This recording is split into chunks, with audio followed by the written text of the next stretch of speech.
সুপ্রিয় শিক্ষার্থীবৃন্দ, অনলাইন শ্রেণী কার্যক্রমে স্বাগতম। একাদশ ও দ্বাদশ শ্রেণী ক্লাসে আমি মোহাম্মদ জহির হোসেন চৌধুরী, সহকারী অধ্যাপক, হিসাব বিজ্ঞান, সরকারি কমার্স কলেজ, চট্টগ্রাম। আজকের আলোচ্য বিষয় হিসাব বিজ্ঞান প্রথম পত্র, অধ্যায় 3, ব্যাংক সমন্বয় বিবরণী, ব্যাংক রিকনসিলিয়েশন স্টেটমেন্ট। আজকে ক্লাস নাম্বার 4, শিকনফল। আজকের ক্লাস শেষে একক জের পদ্ধতিতে সিলেট বোর্ড 2017 এর সমাধান সম্পর্কে জানতে পারবে। অর্থাৎ আমরা আজকে সিলেট বোর্ড 2017 প্রবলেমটি সমাধান করার চেষ্টা করব। একক জের পদ্ধতিতে সিলেট বোর্ড 2017 আমরা এখন সমাধান করব। সুপ্রিয় শিক্ষার্থীবৃন্দ, আমরা প্রশ্নটি পড়ার সাথে সাথে এই প্রশ্নটির যতগুলো সমস্যা রয়েছে সেগুলো আমরা ফাইন্ড আউট করার চেষ্টা করব। অতঃপর আমরা অঙ্কের করণীয় অনুযায়ী সেগুলো করার চেষ্টা করব। আসা যাক প্রশ্নে। জনাব সুমামা আতিফ এর 31 ডিসেম্বর 2016 তারিখের ব্যাংক বিবরণীতে ব্যাংক জমা 25,800 টাকা। নগদান বই পর্যালোচনায় নিম্নোক্ত বিষয়গুলো দেখা যায়। আমরা প্রথমে আসা যাক, এখানে একটি উদ্ধৃত দেওয়া আছে, ব্যাংক বিবরণীতে ব্যাংক জমা 25,800 টাকা। আমরা জানি যে এটি একটি ক্রেডিট ব্যালেন্স। 25,800 টাকা আমরা ক্রেডিট হিসাবে এখানে লিপিবদ্ধ করলাম। 1, চেক জমা কিন্তু আদায় হয়নি।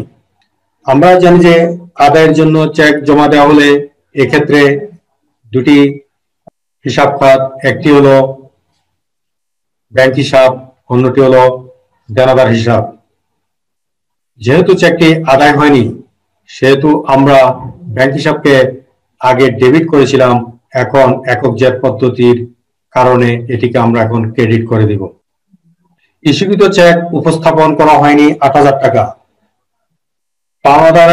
পাওনার পরিপ্রেক্ষিতে চেক ইস্যু করা হলে উক্ত পাওনাদার যদি চেক ব্যাংকে উপস্থাপন না করে সেই ক্ষেত্রে ব্যাংকের সাথে নগদান বইয়ের মিল রাখার জন্য একক জের পদ্ধতিতে আমরা এটিকে আগে ব্যাংক অ্যাকাউন্টকে আমরা ক্রেডিট করেছিলাম, এখন এটিকে আমরা ডেবিট করে দিব।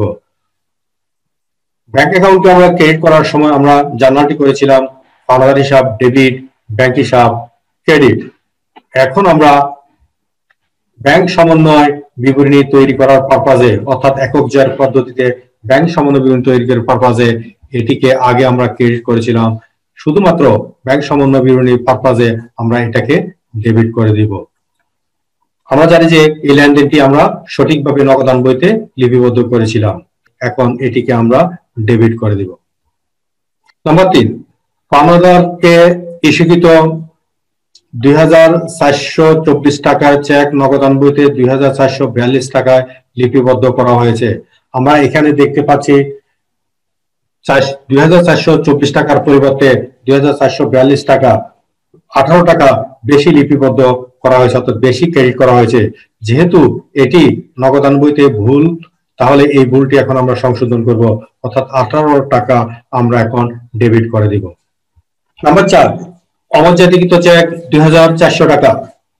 এক্ষেত্রে আমরা জানি চেক অমর্যাদা হলে চেকটি যার কাছ থেকে পেয়েছি, অর্থাৎ দেনাদার থেকে যে চেকটি পেয়েছি আমরা আবার দেনাদারকে ধরবো, অর্থাৎ সেক্ষেত্রে জার্নালটি হবে দেনাদার হিসাব ডেবিট, ব্যাংক হিসাব ক্রেডিট।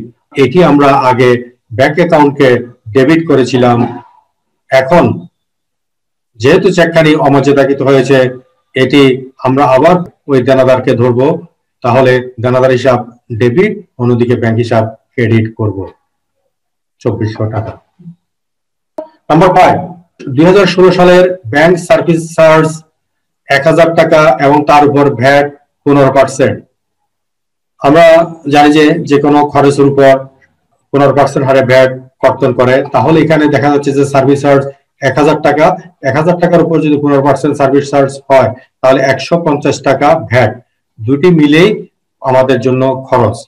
তাহলে যেহেতু এই খরচটির পরিপ্রেক্ষিতে ব্যাংক আমাদের কাছে কেটে রেখেছে, কিন্তু আমরা যেহেতু এটা লিপিবদ্ধ করি নাই, এখন আমরা লিপিবদ্ধ করব। আমরা যদি লিপিবদ্ধ করি এখানে জাবেদাটি হবে ব্যাংক চার্জ হিসাব ডেবিট, ব্যাংক হিসাব ক্রেডিট, অর্থাৎ ব্যাংক হিসাব ক্রেডিট করব আমরা 1150 টাকা, অর্থাৎ 1150 টাকা। নাম্বার 6, ব্যাংক উদ্বৃত্ত 200 টাকা কম লেখা হয়েছে।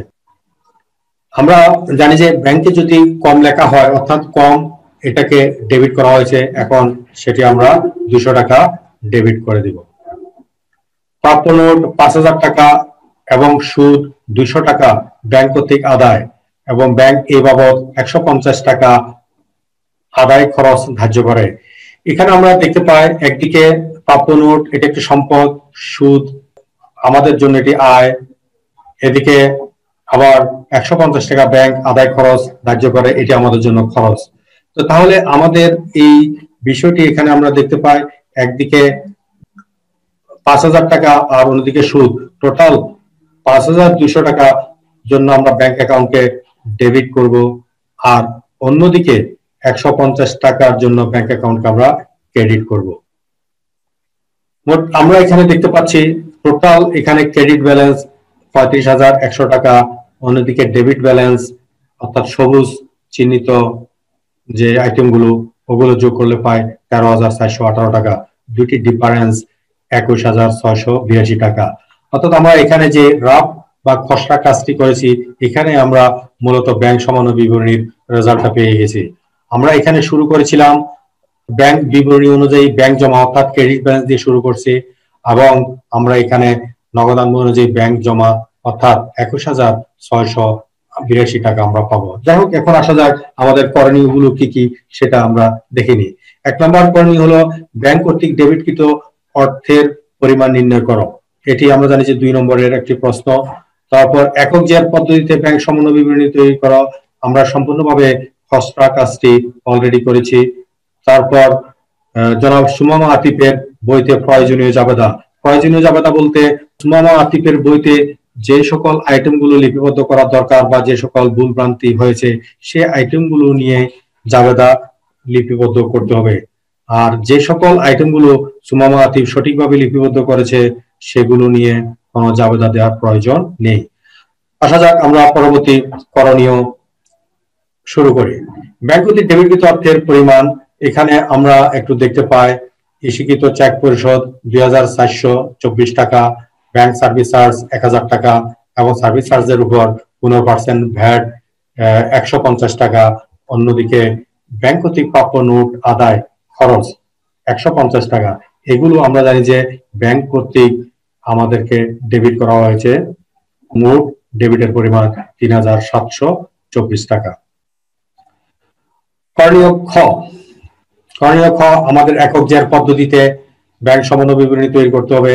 আমরা জানি যে একক জের পদ্ধতিতে একটি ব্যালেন্স দিয়ে শুরু করা হয়, অন্য একটি ব্যালেন্স আমরা পেয়ে থাকি। ইতিমধ্যে আমরা খসড়া তালিকা আমরা এটি নির্ণয় করার চেষ্টা করেছি, এখন আমরা পুরো বিষয়টিকে সিস্টেমেটিক অনুসারে সাজিয়ে উপস্থাপন করার চেষ্টা করব। ব্যাংক বিবরণী অনুযায়ী ব্যাংক জমা, এটা আমরা জানি যে ক্রেডিট ব্যালেন্স 25,800 টাকা,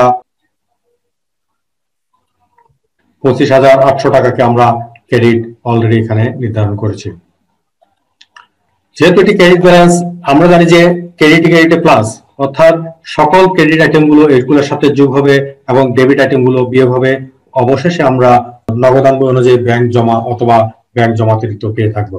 যাই হোক, এখানে দেখা গেল যে জমাকৃত চেক আদায় হয়নি, অর্থাৎ 1 নম্বর আইটেমটি ছিল চেক জমা কিন্তু আদায় হয়নি। তো এটি আমরা জানি যে এটি নগদান বইতে সঠিকভাবে লিপিবদ্ধ করা হয়েছে, অর্থাৎ ডেবিট করা হয়েছিল, কিন্তু ব্যাংক যেহেতু আদায় করতে পারে নাই, ব্যাংকের অ্যাকাউন্টের সাথে মিল রাখার জন্য সেটিকে আমরা এখন ক্রেডিট করে দিব। তাহলে আমরা এখানে দেখতে পাচ্ছি যে জমাকৃত চেক আদায় হয়নি, ক্রেডিট ব্যালেন্স 5,600 টাকা। অমর্যাদাকৃত চেক প্রশ্নে দেখতে পাই অমর্যাদাকৃত চেক অর্থাৎ 4 নম্বর আইটেমটি 2,400 টাকা। আমরা জানি যে চেকটি আদায়ের জন্য ব্যাংকে প্রেরণ করলে ব্যাংক যদি যথাযথভাবে আদায় করতে না পারে, অর্থাৎ মক্কেলের থেকে আদায় করতে না পারে, সেই চেকটিকে আমরা অমর্যাদাকৃত চেক ধরি। তাহলে আমরা পুনরায় এই চেকটি দেনাদারকে আমরা ডেবিট করব এবং ব্যাংক অ্যাকাউন্টকে ক্রেডিট করব, কারণ আমরা এই চেকটি যখন ব্যাংকে প্রেরণ করি তখন আমরা ব্যাংক অ্যাকাউন্টকে আমরা ডেবিট করেছিলাম, কিন্তু ব্যাংক যথাযথ কর্তৃপক্ষ থেকে অর্থাৎ দেনাদার থেকে চেকটি আদায় করতে পারে নাই বিদায়, তাহলে এটিকে আমরা আবার দেনাদার অ্যাকাউন্ট ডেবিট করব এবং ব্যাংক অ্যাকাউন্টে ক্রেডিট করব। অর্থাৎ সহজ কথা, আমরা ব্যাংক অ্যাকাউন্টকে 2400 টাকায় ক্রেডিট করব। তাহলে আমরা সেটি এখানে উপস্থাপন করলাম। ব্যাংক চার্জ এবং ভ্যাট এই দুটি মিলেই আমাদের মূলত ব্যাংক চার্জ। এটি ব্যাংক আমাদেরকে লিপিবদ্ধ করেছে, কিন্তু আমরা লিপিবদ্ধ করি নাই। তাহলে আমরা যেহেতু লিপিবদ্ধ করি নাই, আমরা নগদান বইতে এটিকে ক্রেডিট করব 1150 টাকা। প্রাপ্য নোট এবং সুদ আদায় বাবদ এই লেনদেনটি আমরা এখন এখানে দেখতে পাই।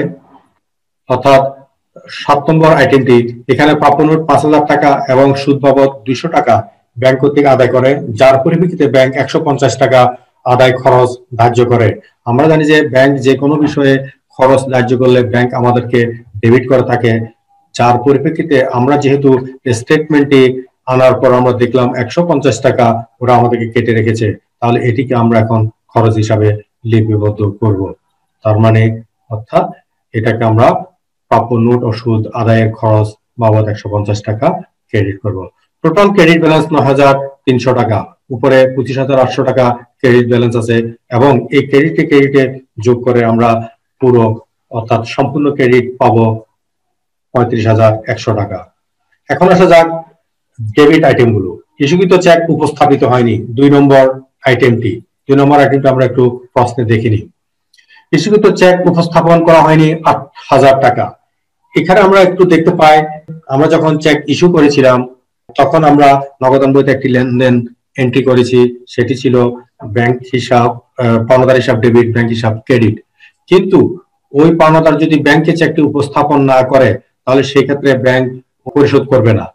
যেহেতু আমরা ব্যাংকের সাথে মিল করার জন্য এই লেনদেনটি উপস্থাপন করব ব্যাংক সমন্বয় বিবরণীতে, অর্থাৎ আগে আমরা ক্রেডিট করেছিলাম, এখন এটিকে আমরা ডেবিট করে দিব। তাহলে আমরা এখানে দেখতে পাচ্ছি ব্যাংক সমন্বয় বিবরণীতে এটিকে ডেবিট করা হয়েছে 8000 টাকা। ইস্যুকৃত চেক ভুলে বেশি লিখন, অর্থাৎ 3 নম্বর আইটেমটা আমরা একটু দেখি।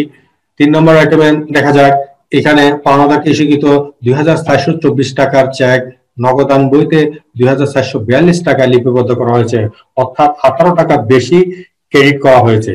তো যেহেতু এটি নগদান বইয়ের ভুল, তাহলে নগদান বই এখন সংশোধনী দিবে, অর্থাৎ 18 টাকাকে এখন ডেবিট করে দিবে। তাহলে আমরা ব্যাংক সমন্বয় বিবরণীতে এটি ডেবিট করব। ব্যাংক উদ্বৃত্ত কম লিখন 200 টাকা, আমরা এটিও আমরা দেখতে পাই প্রশ্নে, আমরা দেখতে পাই এই যে ব্যাংক উদ্বৃত্ত 200 টাকা কম লেখা হয়েছে। তার মানে এটি নগদান বইতে ক্যালকুলেশন করার সময় 200 টাকা কম লেখা হয়েছে। তাহলে যেহেতু কম লেখা হয়েছে, আমরা জানি যে নগদান বইয়ের যে ডেবিট ব্যালেন্স আরো 200 টাকা আমরা ডেবিট করে দিব, অর্থাৎ ডেবিট বাড়িয়ে দিব।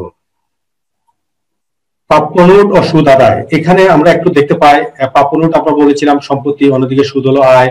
এই 7 নম্বর আইটেমটি আমরা প্রশ্নটি পড়লে আমরা বুঝতে পারবো। এখানে প্রাপ্য নোট 5000 টাকা এবং সুদ 200 টাকা ব্যাংক কর্তৃক আদায়। ব্যাংক এই দুটি আইটেমের জন্য আমাদেরকে ক্রেডিট করেছে, যেহেতু আমরা কোন লেনদেন লিপিবদ্ধ করি নাই, তাহলে এই ক্ষেত্রে আমরা এটিকে এখন ডেবিট করব, অর্থাৎ ব্যাংকের এই দুটি আইটেমের জন্য আমরা ব্যাংক অ্যাকাউন্টকে ডেবিট করব। তাহলে আমরা পুরো জার্নালটি যদি বলতে চাই, তাহলে এখানে ব্যাংক ডেবিট, প্রাপ্য নোট ক্রেডিট, অন্যদিকে সুদ আয় ক্রেডিট। যাই হোক, আমরা এখন 5200 টাকা একসাথে ব্যাংক অ্যাকাউন্টকে ডেবিট করব। তাহলে আমরা এখানে দেখতে পাচ্ছি 4টি আইটেম ডেবিট করা হয়েছে। এই 4টি আইটেমের যোগফল 13418 টাকা, টোটাল ডেবিট ব্যালেন্স 13418 টাকা, ক্রেডিট ব্যালেন্স 35100 টাকা থেকে ডেবিট ব্যালেন্স বাদ দিলে থাকে 21618 টাকা, অর্থাৎ নগদান বই মোতাবেক ব্যাংক জমার উদ্বৃত্ত ডেবিট ব্যালেন্স। আমরা ইতিপূর্বের অঙ্কগুলোতে বলেছিলাম, অর্থাৎ আমরা যদি নগদান বই অনুযায়ী শুরু করি, তাহলে আমরা ব্যাংক বিবরণ অনুযায়ী ব্যালেন্স পাবো। আমরা এই অঙ্কটিতে ব্যাংক বিবরণ অনুযায়ী ব্যাংক জমা 25000 টাকা, অর্থাৎ ক্রেডিট ব্যালেন্স দিয়ে শুরু করে আমরা নগদান বই মোতাবেক ব্যাংক জমা ডেবিট ব্যালেন্স 21600 টাকা, 618 টাকা পেয়েছি। এটি একটি স্বাভাবিক প্রক্রিয়া। করণীয় গ, প্রয়োজনীয় জাবেদা। প্রয়োজনীয় জাবেদা বলতে আমরা ইতিমধ্যে জেনেছি, অর্থাৎ নগদান বইতে যে সকল জাবেদা ভুল হয়েছে কিংবা লিপিবদ্ধকরণ বাদ পড়েছে, সেই সকল আইটেমগুলোই মাদ দিয়ে আমরা জাবেদা লিপিবদ্ধ করব। এখানে প্রয়োজনীয় জাবেদাগুলা করার জন্য আমরা প্রশ্ন দেখব। 3 নম্বর আইটেমটি, এখানে বেশি লেখা ভুল সংশোধন হলো, অর্থাৎ বেশি লেখার জন্য কত টাকা বেশি লেখা হয়েছে, অর্থাৎ 18 টাকা বেশি ক্রেডিট করা হয়েছে। এটিকে আমরা ব্যাংক হিসাব ডেবিট করেছি এবং পাওনাদার বা পদ হিসাবকে আমরা ক্রেডিট করেছি। অর্থাৎ এই জায়গায় আমাদের পাওনাদার 18 টাকা আমরা এখন বেশি লিপিবদ্ধ করেছি। চেকের অমর্যাদা লিপিবদ্ধ করা হলো, অর্থাৎ আমরা 2400 টাকা যে চেকটি অমর্যাদা হয়েছে আমরা আবার জানাদার বা প্রাপ্য হিসাবকে আমরা ডেবিট করব, অর্থাৎ প্রাপ্য হিসাব ডেবিট। অন্যদিকে ব্যাংক যেহেতু এটা আদায় করতে পারে নাই, ব্যাংক অ্যাকাউন্টকে আমরা যেহেতু আগে ডেবিট করেছিলাম এখন ক্রেডিট করে দিব, তাহলে প্রাপ্য হিসাব ডেবিট, ব্যাংক হিসাব ক্রেডিট। আমরা ব্যাংক বিবিধ কাজের জন্য যে সার্ভিস চার্জ 1000 টাকা এবং তার সাথে 15% ভ্যাট হিসাবভুক্ত করার জন্য আমরা জাবেদাটা দিব। ব্যাংক চার্জ আমাদের জন্য একটি খরচ আমরা জানি যে ডেবিট। অন্যদিকে যেহেতু এটা ব্যাংক থেকে কেটে রাখা হয়েছে, ব্যাংক অ্যাকাউন্টে টাকা কমে গেছে 1100 টাকা, তাহলে ব্যাংক হিসাবকে আমরা ক্রেডিট করব। ব্যাংক উদ্বৃত্ত 200 টাকা কম লেখার ফলে আমরা ব্যাংক হিসাবকে এখন ডেবিট করব, ব্যাংক হিসাব ডেবিট। অন্যদিকে অনিশ্চিত হিসাবকে আমরা ক্রেডিট করব। তাহলে আমরা প্রশ্নটি এখানে দেখতে পাই, অর্থাৎ ব্যাংক উদ্বৃত্ত 200 টাকা কম লেখা হয়েছে, এটি আগে আমরা কম ডেবিট করেছি, এখন তাহলে 200 টাকাকে বেশি ডেবিট করে দিব, অর্থাৎ ব্যাংক অ্যাকাউন্ট ডেবিট করব। সুদ সহ প্রাপ্য নোট আদায়, এটি ব্যাংক অ্যাকাউন্টে লিপিবদ্ধ হয়েছে, অর্থাৎ ব্যাংক লিপিবদ্ধ করেছে, নগদান বই লিপিবদ্ধ করে নাই, তাহলে নগদান বইতে এটা লিপিবদ্ধ করতে হবে।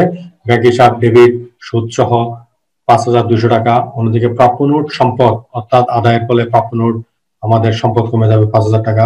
অন্যদিকে সুদ আয়, এটা আমাদের প্রতিষ্ঠানের জন্য আয় 200 টাকা, আয় বৃদ্ধি পাবে। ব্যাংক চার্জ অর্থাৎ প্রাপ্য নোট আদায় বাবদ যে 150 টাকা কর্তন করেছে তার জন্য জার্নাল, আমরা জানি যে ব্যাংক চার্জ ডেবিট। অন্যদিকে ব্যাংক থেকে 150 টাকা কমে যাবে, ব্যাংক হিসাব ক্রেডিট হবে। সুপ্রিয় শিক্ষার্থীবৃন্দ, আমরা এই ভিডিওটি খুব যত্ন সহকারে 2 বার করে দেখব এবং এই অঙ্কটি আমরা অনুশীলন করার চেষ্টা করব। আশা করি তোমরা এই অঙ্কটি বুঝতে পারবে। পরিশেষে তোমাদের কাছে আরেকটি কথা বলে রাখি, তোমরা আমার ইউটিউব চ্যানেলটি সাবস্ক্রাইব করে নিবে। নতুন নতুন ভিডিওগুলো পাওয়ার জন্য সাবস্ক্রাইব করা অতীব জরুরি। আজকের আলোচনা এখানেই সমাপ্তি করলাম। ধন্যবাদ।